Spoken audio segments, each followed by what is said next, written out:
Heather and I met at Bastyr University. At that time, my last name was Price, and her last name is Price, and our mailboxes were next to each other. And a meeting at different times to pick up our mail, we found out we both had lived in New York, and we just clicked. So it's been a long friendship.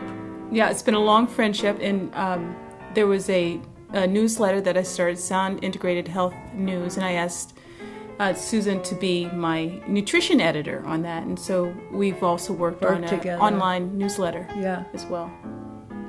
One day Lisa called me up.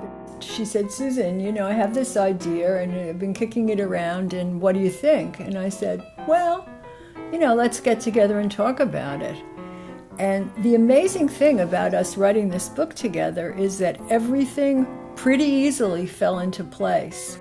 I was finding myself spending a lot of time with my cancer patients on nutrition and what they should eat. 60% of my patient population are cancer patients.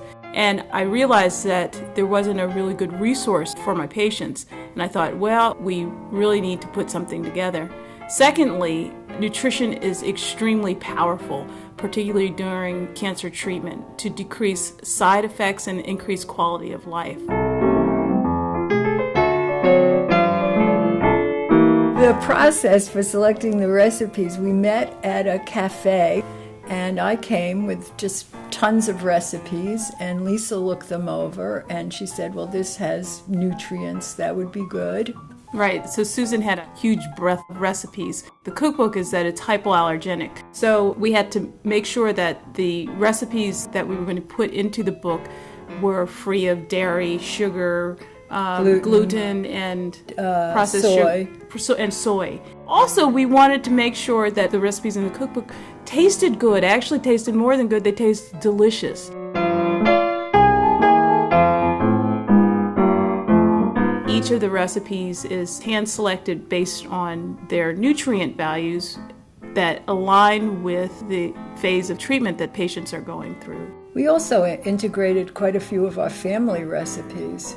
We changed them a little bit to make them more anti-inflammatory and hypoallergenic, but both of us had recipes that we loved and from our families, and we were happy to be able to include those as well. Our objective with our book that makes it different from the other books out on the market is that we are going after side effects before they happen. Hope is an essential element within cancer treatment, and as such, we wanted to include quotations of hope and inspiration as well as cancer patients' experiences throughout the book.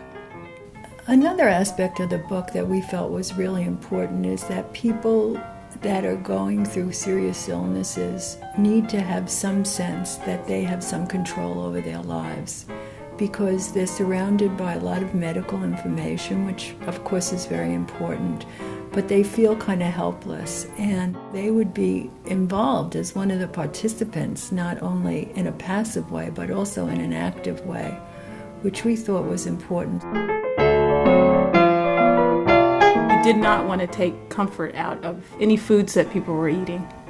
And we wanted to keep it simple. Like most of the recipes only have 4 steps, and that's incredibly short. And we tried not to use very exotic ingredients so that people would be able to get the ingredients they needed. We didn't want cooking the food to become another stress to anybody that was sick. Absolutely, yep.